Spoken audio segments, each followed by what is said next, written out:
नमस्कार square online YouTube चैनले तुम्हारे प्रत्येक स्वागत। जरा रेलवे चाकरिर जोन्नो वेट करछो बा रेलेर चाकरी एक स्वप्न तादेर जोन्नो खूबই गुरुत्वपूर्ण भिडियो आशा करी कम बेशी प्रत्येकेई जानो जे रेलेते प्रत्येकटा डिपार्टमेंट थेके नतून करे भैकेंसिज बेरोच्छे। अलरेडी एएलपी और टेकनिशियानेर आवेदन प्रक्रिया सम्पन्न हलो एबं बर्तमाने आरपीएफ कन्स्टेबलेर आवेदन प्रक्रिया चलছে। अलरेडी आमि तोमादेरके भिडियो करे जानिয়েছি। এছাড়াও আরও বিভিন্ন পদের শর্ট নোটিশ প্রকাশিত হয়ে গেছে এবং সবথেকে গুরুত্বপূর্ণ পদ যেটার জন্য প্রচুর প্রার্থী অপেক্ষা করে আছে লেভেল 1 এর ভ্যাকেন্সিজ।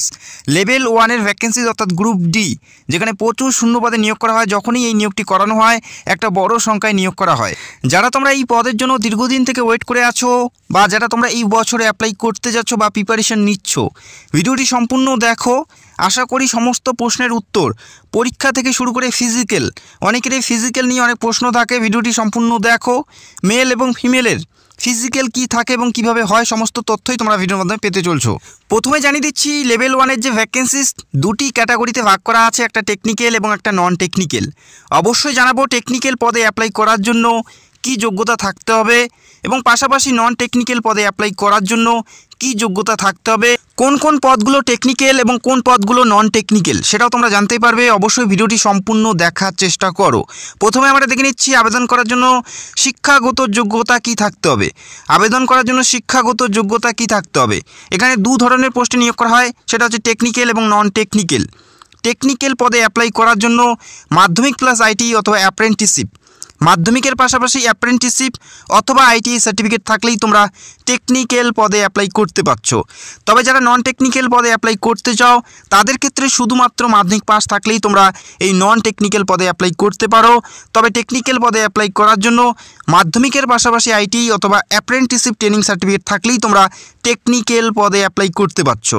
যারা সিম্পল মাধ্যমিক পাস করেছো তোমরা নন টেকনিক্যাল পদে অ্যাপ্লাই করতে পারো। কোন পদগুলো নন টেকনিক্যাল সেটা অবশ্যই আমি জানাবো, ভিডিওটি সম্পূর্ণ দেখো। পাশাপাশি পরীক্ষা সম্পর্কিত সমস্ত তথ্যই তোমরা এই ভিডিওর মাধ্যমে পেতে চলছো। এই মুহূর্তে দেখে নিচ্ছি আবেদন করার জন্য বয়স কত থাকতে হবে। 1/1/2024 তারিখ হিসাবে তোমাদের বয়সটা ধরা হবে। 1/1/2024 তারিখ হিসাবে বয়সটা ধরা হবে। যারা জেনারেল প্রার্থী 18 থেকে 30-এর মধ্যে যাদের বয়স প্রত্যেকেই তোমরা এলিজেবল।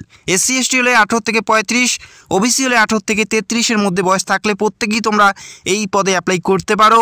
1/1/2024 তারিখ হিসাবে বয়স তোমাদের ধরা হচ্ছে। তো আশা করি তোমরা বুঝতে পারলে যেখানে মেল এবং ফিমেল উভয় তোমরা অ্যাপ্লাই করতে পারো। এই পদের ক্ষেত্রে যেটা সিলেকশন প্রসেস 3টি ধাপের মাধ্যমে হচ্ছে। 3টি ধাপের মাধ্যমে সিলেকশন প্রসেস করানো হবে। প্রথমে থাকবে কম্পিউটার বেসড টেস্ট অর্থাৎ সিবিটি পরীক্ষা তোমাদের দিতে হবে, তারপরে ফিজিক্যাল টেস্ট, এরপরে ডিভি অর্থাৎ ডকুমেন্ট ভেরিফিকেশান। এই 3টি ধাপের মাধ্যমে করা হচ্ছে। অবশ্যই আমি তোমাদের পরীক্ষা সম্পর্কিত সমস্ত তথ্য পাশাপাশি ফিজিক্যাল কি থাকবে মেল এবং ফিমেল উভয়েরই আমি তোমাদের জানাবো। প্রথমে দেখে নাও সিবিটি এক্সাম, যেটা এই রাজ্যেই তোমরা পরীক্ষা দিতে পারবে। অনলাইনের মাধ্যমে কম্পিউটার বেসড তোমাদের পরীক্ষা দিতে হচ্ছে, যেখানে 100 নম্বরের পরীক্ষা থাকবে, 100টি প্রশ্ন থাকবে। প্রত্যেকটা প্রশ্নের মান 1 করে থাকবে। 90 মিনিট তোমরা পরীক্ষার জন্য সময় পাবে। 1/3 হিসেবে তোমাদের নেগেটিভ মার্কিং থাকবে, যেখানে হিন্দি ইংলিশ ছাড়াও বাংলা ভাষায় পরীক্ষা দিতে পারো। নিজের ভাষায় বাংলা ভাষায় পরীক্ষা দিতে পারবে। বাংলা ভাষায় তোমরা পরীক্ষা দিতে পারছো, যেখানে অনলাইনের মাধ্যমে কম্পিউটার বেসড তোমাদের পরীক্ষা দিতে হচ্ছে, যেখানে 4টা করে অপশন পাবে, সেখান থেকে সঠিক উত্তর বেছে নিতে হবে। 100 নম্বরের পরীক্ষা থাকবে, 100টি কোশ্চেন থাকবে, যেখানে 90 মিনিট তোমরা সময় পাবে।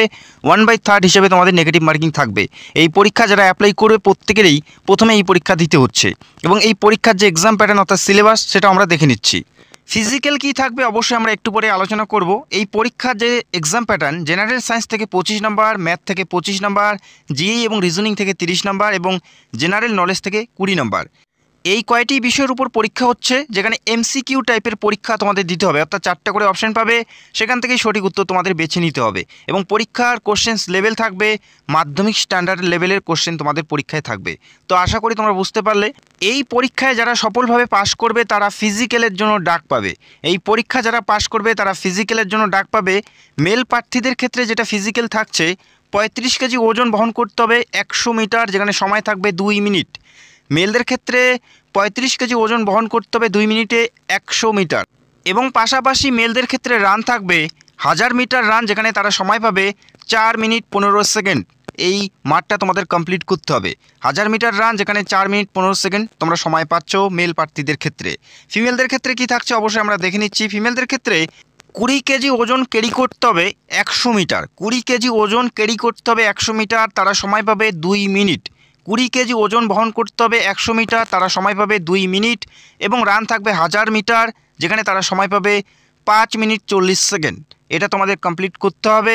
এটা ফিমেলদের ক্ষেত্রে তোমরা দেখতে পেলে। খুবই গুরুত্বপূর্ণ পদ, গ্রুপ ডি অর্থাৎ লেভেল 1-এর পদ। আশা করি তোমরা প্রত্যেকে এই পদের জন্য ওয়েট করে আছো। যারা পরীক্ষার পুরো সিলেবাস জানতে চাও সেটা অবশ্যই কমেন্ট করে জানাবে। আমি খুব তাড়াতাড়ি পরীক্ষার পুরো সিলেবাস নিয়ে ভিডিও করার চেষ্টা করব। এই মুহূর্তে আমরা দেখে নিচ্ছি কোন কোন পদে তোমরা শুধুমাত্র মাধ্যমিক পাশে অ্যাপ্লাই করতে পারবে এবং কোন পোস্টগুলোতে তোমাদের মাধ্যমিক প্লাস আইটি অথবা অ্যাপ্রেন্টিসশিপ ট্রেনিং থাকতে হবে। প্রথমে আমরা দেখে নিচ্ছি টেকনিক্যাল যে সমস্ত পদগুলো আছে সেখানে তোমাদের মাধ্যমিক প্লাস আইটি অথবা অ্যাপ্রেন্টিসশিপ তোমাদের থাকতে হবে। Helper electrical work, helper electrical AC, helper general service, truck maintainer grade 4, helper civil, helper permanent way, electrical power, helper truck machine. এই সমস্ত পদে তোমরা যারা অ্যাপ্লাই করতে চাও মাধ্যমিকের পাশাপাশি আইটি অথবা অ্যাপ্রেন্টিসশিপ ট্রেনিং তোমাদের থাকতে হবে। হেল্পার টেলিকমিউনিকেশন, হেল্পার এসএমটি এবং হেল্পার সিগন্যাল, এই সমস্ত পদে মাধ্যমিকের পাশাপাশি আইটি অথবা অ্যাপ্রেন্টিসশিপ থাকলে তোমরা এই পদগুলোতে অ্যাপ্লাই করতে পারছো। যারা সিম্পল মাধ্যমিক পাস করেছো, যাদের আইটি অথবা অ্যাপ্রেন্টিসশিপ নেই, তারা যে সমস্ত পদে অ্যাপ্লাই করতে পারবে সেগুলো আমরা এই মুহূর্তে দেখে নিচ্ছি। যেমন gateman, helper medical, hospital attendant, porter, sweeper cum porter, assistant pointsman. এই সমস্ত পদে তোমরা যারা সিম্পল মাধ্যমিক পাস করেছো তোমরা প্রত্যেকেই এখানে অ্যাপ্লাই করতে পারো। তবে নন টেকনিক্যাল পদে ভ্যাকেন্সিস কম থাকে এবং টেকনিক্যাল পদে কিন্তু সবথেকে বেশি ভ্যাকেন্সিস থাকে এবং সেখানে অ্যাপ্লাই করার জন্য আইটি অথবা অ্যাপ্রেন্টিসশিপ থাকতে হবে। অনেকেই তোমরা প্রশ্ন করো যে এই পদের ক্ষেত্রে বেতন কত থাকে। এই পদে বেসিক পে যেখানে 18,000 এবং আরও বিভিন্ন সুযোগ সুবিধা মিলে যেখানে অ্যাপ্রক্স তোমরা 28,512 টাকা স্যালারি কিন্তু প্রথম মাস থেকেই পাবে। অত্যন্ত ভালো মানের বেতন, পাশাপাশি আরও বিভিন্ন সুযোগ সুবিধা কিন্তু তোমরা পেতে থাকবে। যারা দীর্ঘদিন থেকে এই পদের জন্য ওয়েট করে আছো তোমাদের হাতে একটা সুবর্ণ সুযোগ। এই বছরে একটা বড় ভ্যাকেন্সিসে লেভেল 1-এর ভ্যাকেন্সিস পূরণ করতে চলছে রেলওয়ে বোর্ড। তো আশা করি তোমাদের এখন থেকেই যথেষ্ট ভালো প্রিপারেশন নিতে হবে, কেননা প্রচুর প্রার্থী আছে যারা এই পদের জন্য দীর্ঘদিন থেকে ওয়েট করে আছে। সেক্ষেত্রে কম্পিটিশন লেভেল অনেকটাই হাই থাকবে। তো এখন থেকেই তোমাদের যথেষ্ট ভালো প্রিপারেশন নিতে হবে এবং খুব তাড়াতাড়ি পরীক্ষার পুরো সিলেবাস নিয়ে ভিডিও করার চেষ্টা করবো। যারা পরীক্ষার পুরো সিলেবাস জানতে চাও সেটা অবশ্যই কমেন্ট করে জানাবে এবং যারা চ্যানেলে নতুন দর্শক চাইলে অবশ্যই চ্যানেলটাকে সাবস্ক্রাইব করে রাখতে পারো। ভিডিওটি দেখার জন্য অসংখ্য ধন্যবাদ। Thank you so much.